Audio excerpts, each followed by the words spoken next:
Assalamualaikum warahmatullahi wabarakatuh. Halo teman-teman, perkenalkan kami dari kelompok 1 yang beranggotakan Kalista, Sani, Kaila, Latifah, Mutiara, dan Taskia. Kali ini akan menyampaikan materi pendidikan agama Islam tentang kesabaran dalam menghadapi musibah dan ujian. Di video ini akan ada 6 submateri yang akan kami sampaikan, yaitu yang pertama, dalil Quran Surat Ibrahim ayat 9 dan Al-Baqarah ayat 155 sampai 156. Yang kedua, tajwid-tajwid yang ada dalam ayat-ayat tersebut yang akan disampaikan oleh saya, Mutiara. Yang ketiga, arti perkata ayat-ayat tersebut yang akan disampaikan oleh Sani. Yang keempat, ada tafsir ayat yang akan disampaikan oleh Kalista. Yang kelima dan keenam, ada sikap dan hikmah yang akan disampaikan oleh Kaila. Nah, sekarang langsung saja kita mulai belajarnya ya teman-teman. Quran Surat Al-Baqarah ayat 155 sampai 156.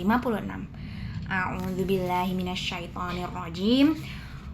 وَلَنَبْلُوَنَّكُمْ بِشَيْءٍ مِّنَ الْخَوْفِ وَالْجُوعِ ونقص من الأموال والأنفس والثمرات وبشر الصابرين الذين إذا أصابتهم مصيبة قالوا إنا لله وإنا إليه راجعون.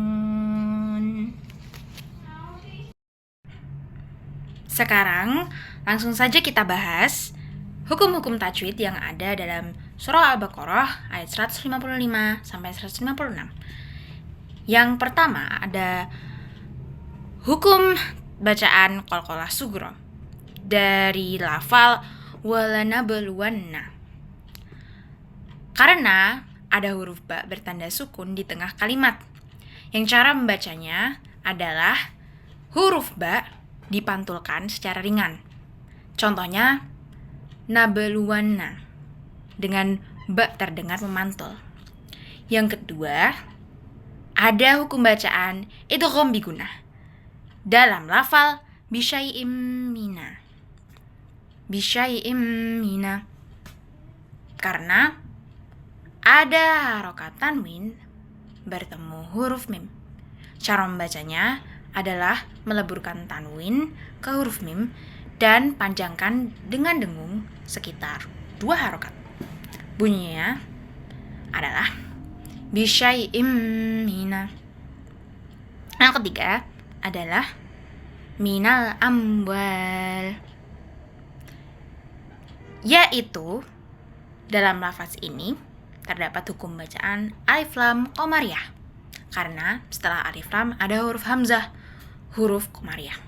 Cara bacanya adalah huruf lamnya dibaca dengan jelas. Jadi al-amwal, bukan dilebur. Yang keempat ada wathamarat, yang di lafalnya terdapat hukum bacaan alif lam syamsiyah, kebalikan dari nomor 3 tadi. Alasannya adalah setelah alif lam ada huruf syiddah, huruf syamsiyah. Cara bacanya adalah huruf lam dilebur dan langsung masukkan ke huruf setelahnya. Dalam hal ini fa yang bertasydid.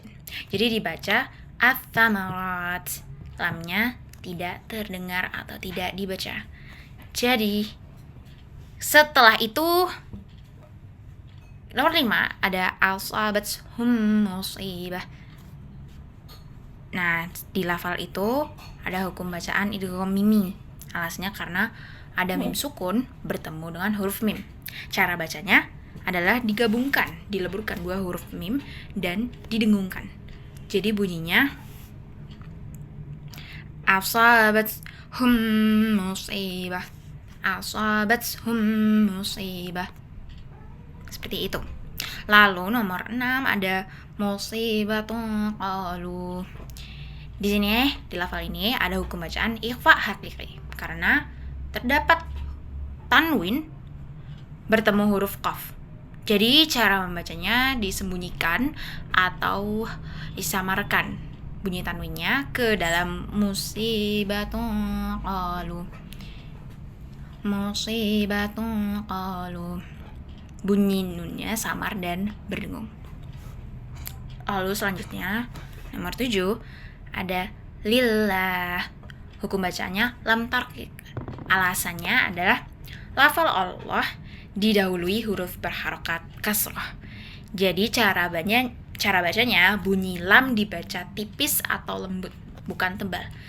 Jadi lillah, bukan lillah, bukan, tapi lillah. Lamnya tak ditebalkan. Setelah itu ada raji'un. Hukum bacaan di lafal ini adalah mat arid li sukun karena ada tanda mat di akhir ayat yang dibaca waqaf. Nah, cara bacanya dipanjangkan huruf mat yang ada di sini. Raji'un 2, 4 atau 6 harokat saat berhenti. Jadi raji'un panjangnya itu bisa tergantung pilihan, sesuai nafas juga. Bisa 2, 4 atau 6 harokat.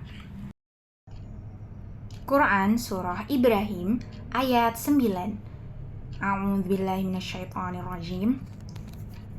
Alam ya'tikum naba'ul ladzina min qablikum qaumi Nuhin wa 'adin wa Thamud walladzina min ba'dihim la ya'lamuhum illallah. جاءتهم رسلهم بالبينات فردوا أيديهم في أفواههم وقالوا إنا كفرنا بما أرسلتم به وإنا لفي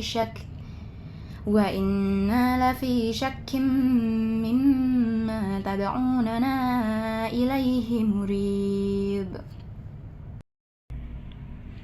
Sekarang mari kita bahas hukum-hukum tajwid yang ada di dalam Quran Surah Ibrahim ayat 9. Yang pertama ada hukum bacaan idhar syafawi. Dalam lafal ya'tikum naba'u. Karena setelah huruf mim yang dibaca sukun bertemu huruf nun.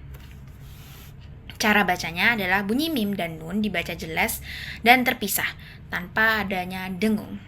Ya'tikum naba'u. Lalu yang kedua min qablikum. Nah, dalam lafal ini ada hukum bacaan ikhfa hakiki. Karena setelah nun sukun ada huruf qaf. Cara bacanya bunyi nun disamarkan tapi tetap ada dengung sekitar 2 harokat. Min qablikum. Lalu yang ketiga wa 'adin wa Thamud. Hukum bacaannya adalah idgham bi gunnah. Karena tanwin bertemu huruf waw. Jadi cara membacanya dileburkan atau digabungkan tanwin dengan huruf waw disertai dengung. Jadi seperti ini. Wa 'adin wa Thamud. Lalu nomor 4 ada mim ba'dihim. Di lafal ini ada hukum bacaan iklab yang dikarenakan setelah nun sukun ada huruf ba. Cara bacanya nun sukun berubah menjadi bunyi mim dan didengungkan. Jadi mim ba'dihim. Jadi tidak dibaca min ba'dihim, tapi mim ba'dihim. Lalu yang nomor 5 ada inna. Hukum bacaannya adalah gunnah karena ada huruf nun bertasydid. Cara bacanya huruf nun dibaca dengung penuh 2 harokat. Jadi inna dengung jelas. Jadi ya seperti itu. Lalu yang nomor 6 ada hukum bacaan ikhfa syafawi di lafal ursiltum bihi. Karena setelah mim sukun bertemu huruf ba. Nah, cara bacanya mim sukun disamarkan dan dengung dan dibaca jelas. Jadi seperti ini cara bacanya. Ursiltum bihi. Jadi mimnya terdengar samar dan berdengung. Ursiltum bihi. Nomor 7, ada hukum bacaan idgham bi gunnah. Dari lafal syakim mimma. Alasannya karena setelah tanwin ada huruf mim. Cara bacanya adalah tanwin digabungkan ke huruf mim dengan dengung 2 harokat. Dibacanya jadi syakim mimma. Lalu nomor 8 ada ilaihim murib. Jadi di lafaz ini terdapat hukum bacaan qalqalah kubra. Alasannya karena huruf ba di akhir kalimat atau waqaf. Jadi cara membacanya, huruf ba dibacanya dengan dipantulkan. Dipantulkannya dengan kuat, bukan ringan. Kalau ringan itu kan qalqalah sugro. Kalau yang ini kan di akhir kalimat atau saat waqaf, berarti hukum bacaannya qalqalah kubra dan ba-nya dibaca dipantulkan dengan kuat. Karena berada di akhir dan diwakafkan. Jadi ilaihim murib. Jadi saat berhenti pantulkan huruf ba. Segitu saja. Sekian untuk hukum tajwid Quran surah Ibrahim ayat 9. Melanjutkan penjelasan dari teman saya sebelumnya, pada bagian ini saya akan menjelaskan poin ketiga, yaitu membahas tentang terjemahan dan penerjemahan perkata dari ayat Al-Quran, khususnya di 2 ayat penting, yaitu surat Al-Baqarah ayat 155 hingga 156 dan juga surat Ibrahim ayat 9. Sebelum itu, kita membahas bagaimana cara menerjemahkan secara perkata. Mari kita pahami terlebih dahulu makna umum dari kedua ayat tersebut agar kita memiliki gambaran menyeluruh terhadap pesan yang ingin disampaikan oleh Allah dalam ayat-ayat ini. Kita mulai dari surat Al-Baqarah ayat 155 hingga 156. Pengertian dalam ayat ini berbunyi, dan kami pasti akan menguji kamu dengan sedikit ketakutan, kelaparan, kekurangan harta, jiwa, dan buah-buahan. Dan sampaikanlah kabar gembira kepada orang-orang yang sabar, yaitu orang-orang yang apabila ditimpa musibah, mereka berkata, Inna lillahi wa inna ilaihi raji'un. Sesungguhnya kami milik Allah dan kepadanya kami kembali. Ungkapan ini menunjukkan kepasrahan dan keikhlasan terhadap semua ketentuan Allah. Setelah kita memahami makna dari surat Al-Baqarah, mari kita lanjut ke surat Ibrahim ayat 9. Kita dengarkan pengertian dari surat Ibrahim terlebih dahulu yang berbunyi, apakah belum sampai kepadamu berita orang-orang sebelum kamu, yaitu kaum Nuh, Ad, Samud, dan orang-orang setelah mereka. Tidak ada yang mengetahui mereka selain Allah. Rasul-rasul telah datang kepada mereka membawa bukti-bukti yang nyata. Namun, mereka menutupkan tangannya ke mulutnya karena kebencian dan berkata, sesungguhnya kami tidak percaya akan bukti bahwa kamu diutus kepada kami, dan kami benar-benar dalam keraguan yang menggelisahkan terhadap apa yang kamu serukan kepada kami. Nah, setelah kita memahami isi dan pesan dari kedua ayat tersebut secara umum, sekarang mari kita masuk ke bagian penerjemahan secara perkata agar kita bisa melihat lebih dalam bagaimana struktur dan makna kata-katanya. Nah, pada surat Al-Baqarah ayat 155 misalnya di sini. Kemudian untuk surat Ibrahim ayat 9. Itulah penjelasan dari saya mengenai kedua ayat tersebut. Semoga penjelasan ini bisa membantu kita lebih memahami ayat-ayat Allah dan memperdalam hubungan kita dengan Al-Quran. Setelah itu, saatnya kita beralih ke poin keempat. Berikutnya yang akan dijelaskan oleh Kalista. Baik, sekarang kita akan membahas slide 8, yaitu tafsir dari surat Al-Baqarah ayat 155 sampai 156. Jadi untuk ayat 155, di sini tertera bahwa Allah Subhanahu wa Ta'ala akan menguji hambanya dengan berbagai cobaan seperti kelaparan, rasa takut, kehilangan harta, jiwa, dan hasil panen. Hal ini adalah bentuk ujian untuk melihat kesabaran dan membedakan siapa yang teguh dalam keimanan, bukan semata untuk menyiksa. Selanjutnya, untuk ayat 156, Di sini tertulis bahwa orang yang bersabar saat tertimpa musibah mengingat bahwa semua berasal dari Allah dan akan kembali kepadanya. Ini merupakan orang yang dipuji oleh Allah Subhanahu wa taala. Kira-kira apa ya maksudnya? Jadi, ayat ini menunjukkan bahwa cobaan adalah bagian dari sunnatullah dalam hidup manusia. Cobaan bisa datang dalam bentuk rasa takut, rasa lapar, kehilangan orang yang dicintai, harta, atau bahkan hasil dari kerja keras kita. Tapi Allah tidak menguji untuk menyiksa. Sebaliknya, Allah menguji untuk menyaring, untuk melihat siapa yang benar-benar sabar dan teguh dalam keimanan. Ayat 156 mengajarkan reaksi seorang mukmin ketika musibah datang. Kalimat inna lillahi wa inna ilaihi rajiun bukan hanya ucapan di bibir, tapi tanda bahwa seseorang menyadari hakikat hidup, bahwa semuanya milik Allah dan kita semua pasti kembali kepadanya. Orang yang bisa bersabar tapi tetap mengingat Allah di tengah cobaan adalah orang yang dipuji olehnya.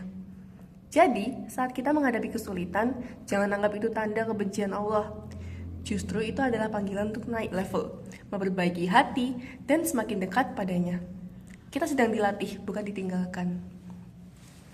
Selanjutnya, mari kita beralih ke slide 9, yaitu tafsir surat Ibrahim ayat 9. Allah memperingati Bani Israel dan umat Nabi Muhammad SAW agar tidak mengingkari nikmatnya, dengan mengingatkan mereka pada nasib umat-umat terdahulu yang telah binasa karena mendustakan para rasul. 1. Allah mengingatkan agar tidak mengingkari nikmatnya. Nomor 2, umat-umat terdahulu seperti Nuh, Ad, dan Samud dibinasakan karena mendustakan Rasul. Selanjutnya, Rasul-Rasul datang dengan bukti nyata, tapi tetap ditolak. Selanjutnya pula, mereka tetap dalam keraguan dan penolakan terhadap ajaran Tauhid. Dan untuk yang kelima, ini merupakan peringatan Nabi Musa kepada kaumnya. Mari kita bahas lebih mendalam. Ayat ini memberikan peringatan dari Allah kepada Bani Israel dan juga kepada umat Nabi Muhammad SAW agar jangan sekali-kali mengingkari nikmat yang telah diberikan. Kenapa? Karena umat-umat terdahulu seperti kaum Nabi Nuh, Ad, dan Samud, mereka juga pernah berada dalam kondisi sejahtera. Tapi akhirnya dibinasakan karena mendustakan Rasul dan menolak kebenaran yang datang pada mereka. Padahal, para Rasul telah datang membawa bukti-bukti nyata, tapi tetap saja mereka memilih untuk menutup hati. Mereka tetap berada dalam keraguan, bahkan menolak ajaran Tauhid meski semua tanda sudah jelas di depan mata. Ini menjadi pelajaran penting bagi kita semua, bahwa mengingkari nikmat dan menolak kebenaran bisa membawa kehancuran, bukan cuma fisik, tapi juga spiritual. Ayat ini juga merupakan pengingat dari Nabi Musa untuk kaumnya, dan secara tidak langsung juga ditujukan untuk kita sekarang. Mari kita belajar dari sejarah dan tidak jatuh pada kesalahan yang sama. Karena orang yang cerdas bukan cuma yang tahu, tapi yang belajar dari kesalahan orang-orang sebelum kita. Kemudian ada sifat yang harus dimiliki saat tertimpa ujian, yaitu yang pertama ada sabar, yaitu menahan diri dari keluh kesah dan berusaha untuk tetap tenang. Lalu kemudian ada tawakal, yaitu berserah diri kepada Allah setelah melakukan ikhtiar. Lalu kemudian ada ikhlas, yaitu menerima takdir dengan hati lapang dan tanpa syarat. Terus setelah itu ada bersyukur, dengan melihat kebaikan meskipun sedang diuji. Lalu yang terakhir adalah introspeksi diri atau muhasabah, yaitu menjadikan musibah sebagai kesempatan untuk evaluasi diri. Dan terakhir kita ada hikmah, dengan menguatkan iman dan kepribadian. Ujian melatih jiwa agar lebih sabar, rendah hati, kuat menghadapi kehidupan, lalu membersihkan dosa. Musibah bisa jadi penghapus dosa kalau disikapi dengan sabar dan ikhlas. Lalu kemudian ada kualitas doa dan ibadah. Saat diuji, manusia itu cenderung lebih dekat kepada Allah dan lebih khusyuk dalam ibadah, yaitu menyadarkan akan keterbatasan diri. Ujian membuat kita sadar bahwa kita lemah tanpa pertolongan, sehingga muncul rasa tawadhu. Dan yang terakhir, menjadi jalan naik derajat. Allah mengangkat derajat hambanya melalui cobaan, selama ia tetap teguh dan sabar. Sekian dari kami, semoga ilmu yang telah kami sampaikan dapat membawa kebermanfaatan bagi teman-teman sekalian. Wassalamualaikum warahmatullahi wabarakatuh.